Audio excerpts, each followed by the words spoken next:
हरे कृष्ण राधे राधे बंधुरा आज मोहिनी एकादशीर दिन बृहस्पतिवार व्रत महत्व कथाटी एकटी बार हलो श्रवण करुन। कूर्म पुराणे बैशाख शुक्लपक्षेर मोहिनी एकादशीर व्रत महत्व वर्णना करा हयेछे। महाराज युधिष्ठिर बोललेन, हे जनार्दन, बैशाख शुक्लपक्षिया एकादशीर की नाम, की फल, की विधि এই সকল কথা আমার নিকট বর্ণনা করুন। উত্তরে ভগবান শ্রীকৃষ্ণ বললেন, হে ধর্মপুত্র, আপনি আমাকে যে প্রশ্ন করেছেন পূর্বে শ্রী রামচন্দ্রও বশিষ্ঠের কাছে এই একই প্রশ্ন করেছিলেন। তিনি জিজ্ঞাসা করেছিলেন, হে মুনিবর, আমি জনকনন্দিনী সীতার বিরহজনিত কারণে বহু দুঃখ পাচ্ছি, তাই একটি উত্তম ব্রতের কথা আমাকে বলুন যার দ্বারা সর্ব পাপ ক্ষয় ও সর্ব দুঃখ বিনষ্ট হয়। এই কথা শুনে বশিষ্ঠ মুনি বললেন, হে রামচন্দ্র, তুমি উত্তম প্রশ্ন করেছ। যদিও তোমার নাম গ্রহণেই মানুষ পবিত্র হয়ে থাকে, তবুও লোকের মঙ্গলের জন্য তোমার কাছে সর্বশ্রেষ্ঠ ও পরম পবিত্র একটি ব্রতের কথা বলছি। বৈশাখ মাসে শুক্লপক্ষিয়া একাদশী মোহিনী নামে প্রসিদ্ধা। এই ব্রত প্রভাবে মানুষের সকল পাপ দুঃখ মোহজাল অচিরে বিনষ্ট হয়।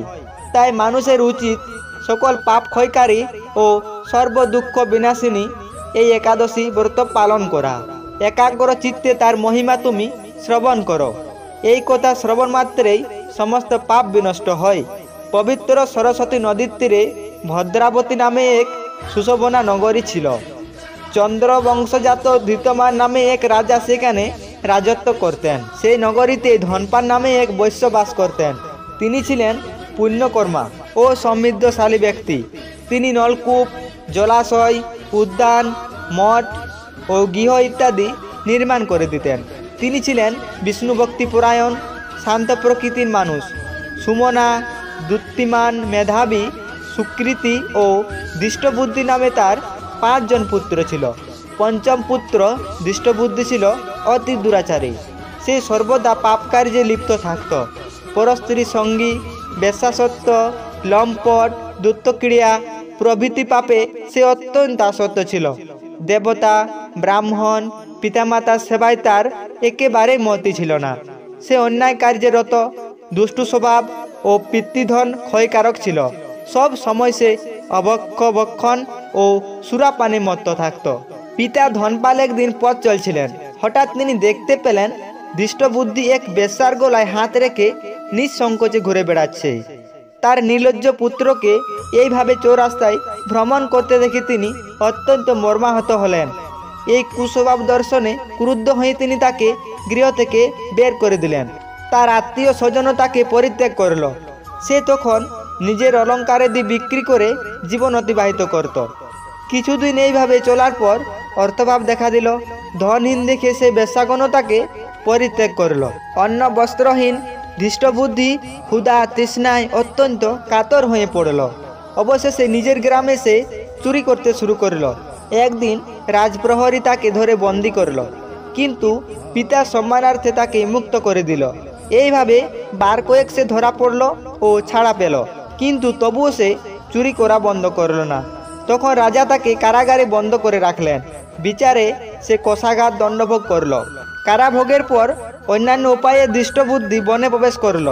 সেখানে সে পশু পাখি বধ করে তাদের মাংস ভক্ষণ করে অতি দুঃখে পাপময় জীবনযাপন করতে লাগলো। দুষ্কর্মের ফলে কেউ কখনো সুখী হতে পারে না। তাই সেও দৃষ্টবুদ্ধি দিবারাত্রি দুঃখ শোকে জর্জরিত হলো। এইভাবে অনেক দিন অতিবাহিত হলো।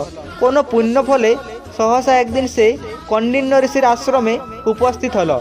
বৈশাখ মাসে ঋষিবর গঙ্গা স্নান করে আশ্রমের দিকে প্রত্যাবর্তন করছিলেন। শোকাকুল দৃষ্টবুদ্ধি তার সম্মুখে উপস্থিত হলো। ঘটনাক্রমে ঋষির বস্ত্র হতে এক বিন্দু জল তার গায়ে পড়ল। সেই জলস্পর্শে তার সমস্ত পাপ দূর হলো। হঠাৎ তার শুভবুদ্ধির উদয় হলো। ঋষির সামনে সে গীতাঞ্জলি পুটে প্রার্থনা করতে লাগলো, হে ঋষি শ্রেষ্ঠ, যে পুণ্য প্রভাবে আমি এই ভীষণ দুঃখ যন্ত্রণা থেকে মুক্তি লাভ করতে পারি তা কৃপা করে আমাকে বলুন। ঋষিবর বললেন, বৈশাখ মাসে শুক্লপক্ষে মোহিনী নামে যে প্রসিদ্ধ একাদশী রয়েছে, তুমি সেই ব্রত পালন করো। এই ব্রতের ফলে মানুষের বহু জন্মার্জিত পর্বত পরিমাণ পাপ রাশিও ক্ষয় হয়ে থাকে। মহামুনি বশিষ্ঠ বললেন, কণ্ডিন্য ঋষির উপদেশ শ্রবণ করে প্রসন্ন চিত্তে দৃষ্টবুদ্ধি সেই ব্রত পালন করল। হে মহারাজ রামচন্দ্র, এই ব্রত পালনে সে নিষ্পাপ হলো, দিব্য দেহ লাভ করল। অবশেষে গরুড়ে আরোহণ করে সকল প্রকার উপদ্রব্যহীন বৈকুণ্ঠ ধামে গমন করল। হে রাজন, ত্রিলোকে মোহিনী ব্রত থেকে আর শ্রেষ্ঠ ব্রত নেই। যজ্ঞ, তীর্থস্থান, দান ইত্যাদি কোনো পুণ্যকর্মই এই ব্রতের সমান নয়। এই ব্রত কথা শ্রবণ কীর্তনে সহস্র দানের ফল লাভ হয়।